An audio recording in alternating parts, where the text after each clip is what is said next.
Je vous invite à faire une lecture dans l'Épître aux Romains, au chapitre 6, et nous lirons à partir du verset 3, s'il vous plaît.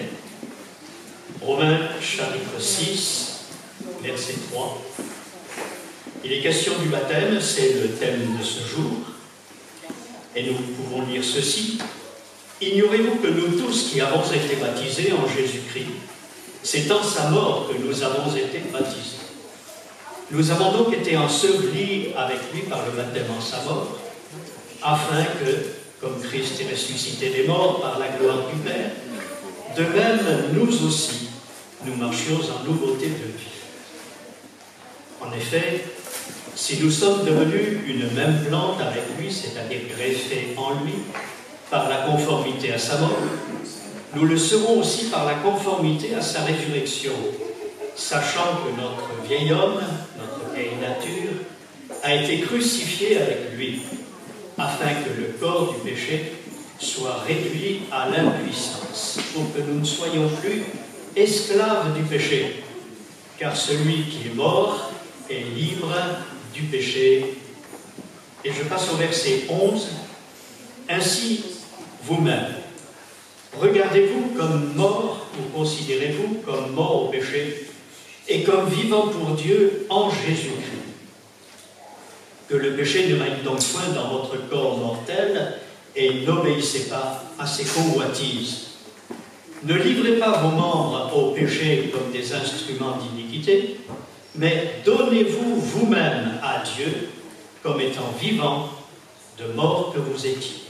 Et offrez à Dieu vos membres comme des instruments de justice, car le péché n'aura point de pouvoir sur vous, puisque vous êtes non sous la loi, mais sous la grâce. Amen. Il y a là quelque chose de merveilleux pour chacun d'entre nous, et s'il est vrai que aujourd'hui c'est un certain Malo qui va se faire baptiser, en fait, je voudrais rappeler pour chacun d'entre nous, de ceux qui se sont un jour engagés avec Jésus, ce que cela représente et ce que cela apporte à nos vies.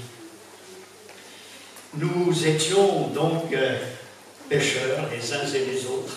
L'Écriture nous le dit, lorsque dans Romains chapitre 3 et le verset 23, il est dit ceci, « Car tous ont péché et sont privés de la gloire de Dieu, mais ils sont gratuitement justifiés par la grâce, par le moyen de la rédemption, c'est-à-dire du rachat, qui est en Jésus-Christ. C'est lui que Dieu a destiné par son sang, pour ceux qui croiraient, d'être victime expiatoire ou propitiatoire, c'est-à-dire qui couvre le péché, afin de montrer sa justice, parce qu'il avait laissé impunis les péchés commis auparavant, au temps de sa patience. Le Seigneur nous regarde les uns et les autres, non pas comme des gens bien, mais comme des pécheurs par nature. Car tous ont péché et sont privés de la gloire de Dieu, mais ils sont gratuitement justifiés par l'œuvre que Jésus a accomplie à la croix. Et donc il fallait qu'il y ait cette œuvre à la croix pour chacun d'entre nous. Nous ne sommes pas sauvés par nos œuvres, ce n'est point par les œuvres, dira Paul, afin que personne ne se glorifie. Mais nous avons été créés ou recréés en lui, à son image, afin que nous pratiquions de bonnes œuvres, étant maintenant sauvés et remplis du Saint-Esprit. Ce que Dieu veut, c'est sa gloire au travers de nous, chacun d'entre nous, par le Saint-Esprit. Et donc, le fait de rappeler les choses que le Seigneur a faites, ce que nous faisons ce matin, nous amène à considérer que les choses anciennes sont passées, toutes choses deviennent nouvelles, et tout cela vient de Dieu. Ce ne sont pas nos efforts qui peuvent nous permettre d'être agréables à Dieu, non, mais c'est la grâce de Dieu par le Saint-Esprit en nous. Et Jésus pouvait dire, sans moi vous ne pouvez rien faire. Mais Paul dira ceci, tout m'est possible, tout est possible à celui qui croit. Et je puis tout par celui qui me fortifie. Alors c'est une bonne nouvelle ce matin, de savoir que nous qui avons été baptisés les uns et les autres dans l'œuvre de Jésus, dans sa mort, nous allons le voir à l'instant, nous sommes aussi ressuscités en lui pour une vie nouvelle. Ignorez-vous que vous tous qui avez été baptisés, c'est dans sa mort que vous avez été baptisés. Nous avons donc été ensevelis avec lui par le baptême en sa mort. Ensevelis. C'est là l'image de l'eau dans laquelle celui qui croit vient se plonger. Il est immergé. Baptisé, il y a du grec baptismo, qui signifie plonger, immergé, recouvert, enseveli complètement. Les choses anciennes sont achevées, sont passées. Et l'Écriture nous dit, vous vous en souviendrez comme des eaux écoulées, comme des choses qui sont vieilles, qui sont passées. Et c'est quelque chose de nouveau que le Seigneur veut créer en nous. Ainsi donc, lorsque nous sommes venus dans les eaux du baptême, ou lorsque nous venons, aujourd'hui peut-être pour quelqu'un, dans les eaux du baptême, il y a une réalité qui est là. Ma vieille nature, ce que Paul appelle le vieil homme, c'est-à-dire la nature humaine normale, ordinaire, eh bien cette vieille nature, elle est livrée à la mort. Pourquoi? Parce que par identification, lorsque Christ s'est donné sur la croix, nous avons été crucifiés avec lui. Dans Galates chapitre 2, verset 20, il est dit ceci, c'est Paul qui parle, « J'ai été crucifié avec Christ. Ce n'est plus moi qui vis, c'est Christ qui vit en moi. Et si je vis aujourd'hui, je vis dans la foi au Fils de Dieu, qui s'est donné, qui m'a aimé, qui s'est donné pour moi. Ainsi, lorsque Christ est mort, je suis mort en lui. Nous étions vus en Dieu dès l'éternité. Nous ne sommes pas le fruit du hasard. Nous ne sommes pas des kidams seulement, des gens qui passent comme cela dans la vie. Mais nous sommes prévus dans le plan de Dieu. Et Dieu sait d'avance, parce qu'il est l'omniscient, celui qui connaît toutes choses par avance, ce que nous allons choisir, ce que nous allons faire, ce que nous allons engendrer par notre acceptation de sa grâce ou par, au contraire, le refus. Car le salaire du péché, c'est la mort. Mais le don gratuit, c'est la vie éternelle par Jésus-Christ, notre Seigneur. Ainsi donc, ce don gratuit, il a été manifesté lorsque Jésus est venu, lui, la parole éternelle de Dieu, la parole créatrice, il s'est fait homme, il est venu comme un simple homme, il a montré comment on pouvait être en relation avec Dieu, il est venu pour manifester le chemin qui mène au Père. Nul ne vient au Père que par lui. Et celui qui croit au Fils, désormais, a la vie éternelle. Il fallait que Christ soit mis à mort pour que nous-mêmes, notre vieille nature, notre nature pécheresse, soit mise à mort avec lui, crucifiée avec Christ. Mais il est aussi dit, nous avons donc été ensevelis avec lui par le baptême en sa mort, afin qu'il y ait un but. Et je voudrais que les uns et les autres, nous prenions conscience de cette réalité. Afin que, de la même manière que Christ est ressuscité des morts par la gloire du Père, qui est le Saint-Esprit, de même nous aussi, nous marchions en nouveauté de vie. Si quelqu'un est en Christ, il devient une nouvelle création. Les choses anciennes sont passées, voici toutes choses sont devenues nouvelles. Ainsi, le chrétien, ce n'est pas quelqu'un qui s'efforce de faire ceci ou de ne pas faire cela. Ce n'est pas quelqu'un qui fait des efforts continuels pour vaincre sa vieille nature, mais c'est quelqu'un qui véritablement, s'identifiant par la foi à la mort de Jésus, met à mort sa propre nature, vieille nature, pour vivre en nouveauté de vie par la puissance du Saint-Esprit. En effet, nous dira le verset 5, si nous sommes devenus une même plante avec Christ, c'est-à-dire greffés en lui, recevant sa sève, par la conformité à sa mort, nous le serons aussi par la conformité à sa résurrection. Et la bonne nouvelle aujourd'hui, c'est que nous tous qui avons été ensevelis ou baptisés en Jésus-Christ, eh bien, nous vivons maintenant par la vie de résurrection de Jésus. De même qu'il y a eu l'identification dans sa mort, c'est le fait d'être plongé. On ne laisse pas la personne au fond de l'eau, hein, car ce serait quand même dommage. Hein. Alors, on la sort aussi.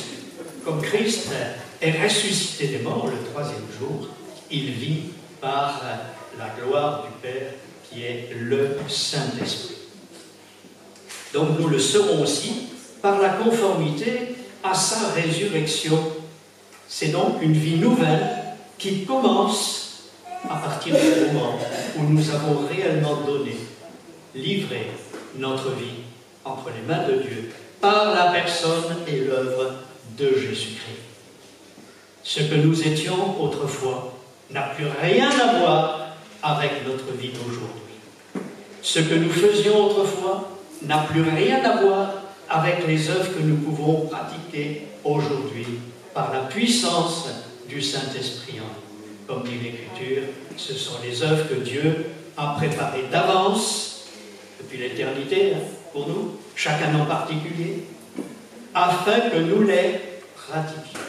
Par l'œuvre du Saint-Esprit en nous, par la vie de résurrection en nous. Alors, notre vieil homme, qu'est-ce qu'il est devenu? Cette vieille nature. Et Paul dira, je ne fais pas le bien que je veux, je fais le mal que je ne veux pas. Misérable que je suis, qui me délivrera de ce corps de mort? Mais il ajoute, c'est dans Romains 8 que vous pourrez lire cela, mais il ajoute encore, grâce soit rendue à Dieu par Jésus-Christ, la loi de l'esprit de vie en Jésus-Christ m'a affranchi de la loi du péché et de la mort. Car chose impossible à la chair, parce que la loi ne pouvait pas réaliser ces choses. Christ a vaincu les œuvres de la chair par sa mort dans sa propre chair, et il a vaincu le péché. Il a vaincu le péché. Il a vaincu les puissances de ténèbres qui pouvaient nous tenir sous leur domination. Il a vaincu tout ce qui est de nos traditions, de nos formes, de nos pensées, ce que nous pensions autrefois, nos projets même, qui aux yeux de Dieu sont impurs, sont des voies de ténèbres. Comme dit l'Écriture, telle voie paraît bonne à un homme, mais l'issue de cette voie, c'est la mort. Et nous ne le savons pas. Nous faisons des choix qui sont des folies quelquefois. La folie de nos projets, le Seigneur l'a vaincu à la croix. Et ce qu'il demande donc, c'est que nous puissions livrer au Seigneur les membres qui aujourd'hui sont vivants par sa grâce. Je suis vivant par la grâce de Dieu. Je suis vivant spirituellement par le Saint-Esprit. Et je suis régénéré. Qu'est-ce que ça veut dire? C'est naître de nouveau. Je ne vais pas expliquer le grec de ce mot, mais ça veut dire naître de nouveau. Nous sommes nés naturellement par notre vie génétique, je pourrais dire, mais Dieu veut que nous naissions spirituellement par une génétique nouvelle. Nous devenons fils et filles, non pas de nos parents, de nos ascendants, mais nous devenons fils et filles de Dieu par la foi en Jésus-Christ. Et l'esprit de vie qui est en Jésus-Christ rend la vie à notre corps mortel. C'est ainsi que quelqu'un qui comprend vraiment ce que c'est que s'engager avec Dieu dans les eaux du baptême, de mourir avec Christ volontairement, de livrer notre vie volontairement, pour dire je meurs avec Christ. Ce n'est pas pour rester dans la mort, J'ai dit, on ne laisse pas la personne au fond du baptistère ou de la mer, mais elle en ressort comme Christ est ressuscité des morts. Ainsi, nous ressuscitons avec Christ pour des œuvres glorieuses par le Saint-Esprit, des choses que Dieu a préparées d'avance. Car celui qui est mort est libre du péché. Chose extraordinaire. Alors on se dit, mais malheur à moi, le péché qui est dans mes membres, là, qu'est-ce que j'en fais? C'est ma nature, c'est ainsi. Oui, c'est celui qui, par la foi, accepte réellement son identification à Christ, qui se donne d'un cœur sincère à Dieu par le Saint-Esprit, bien celui-là, il est affranchi du péché. C'est une réalité. Maintenant, quelqu'un dira, mais est-ce que je peux encore être tenté? Est-ce qu'il y aura encore des difficultés dans ma vie? Oui, bien sûr. La marche avec Dieu n'est pas exempte de difficultés, de tentations, et même quelquefois des choses très fortes. Alors on va dire, mais comment puis-je m'en sortir? Bien toujours par la même chose que nous trouvons au verset 11 de ce texte. Ainsi vous-même, regardez-vous ou considérez-vous comme mort au péché, mais comme vivant pour Dieu en Jésus-Christ. C'est donc une considération de foi.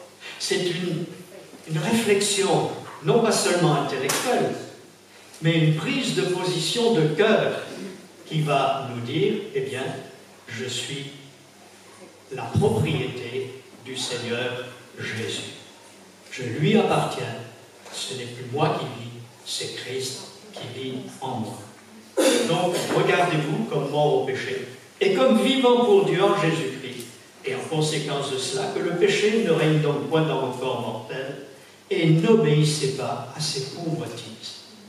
Ah, est-il possible qu'il y ait encore des convoitises? Mais oui, convoitise des yeux, convoitise des sentiments, convoitise des désirs quelconques, que ce soit des choses matérielles, que ce soit des choses même spirituelles quelquefois, où on veut se faire une place là où le Seigneur ne nous appelle pas peut-être dans le corps de Christ.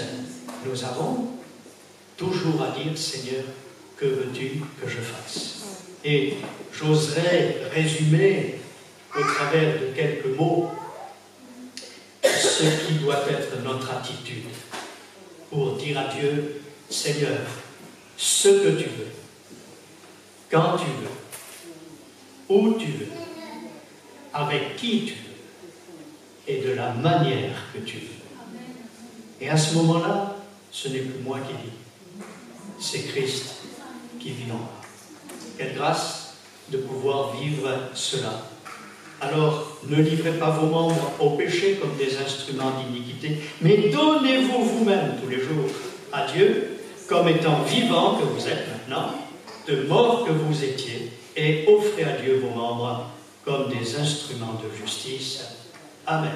Qu'il en soit ainsi pour chacun d'entre nous, et que Dieu nous bénisse. Merci Seigneur, parce que dans ta grâce, tu as prévu tout ce qui était nécessaire pour que notre vie te soit agréable. Non pas par nos efforts personnels, non pas par notre intellect, non pas par nos recherches diverses, mais par notre abandon dans l'œuvre, dans la mort et la résurrection de Jésus, dans notre abandon à la vie du Saint-Esprit, dont nous sommes devenus les temples. Merci parce que tu habites réellement en nous. Merci parce que tu nous conduis dans des œuvres que tu as toi-même préparées pour que nous les pratiquions. Non point nos propres œuvres, mais les tiennes. Seigneur, merci pour ton peuple, au travers desquels tu as déposé des services, des ministères, des qualités, des dons. Que tout cela se manifeste pour la gloire de ton nom. Et qu'à toi seul revienne en effet la gloire, l'honneur et la louange au milieu de ton peuple. Amen.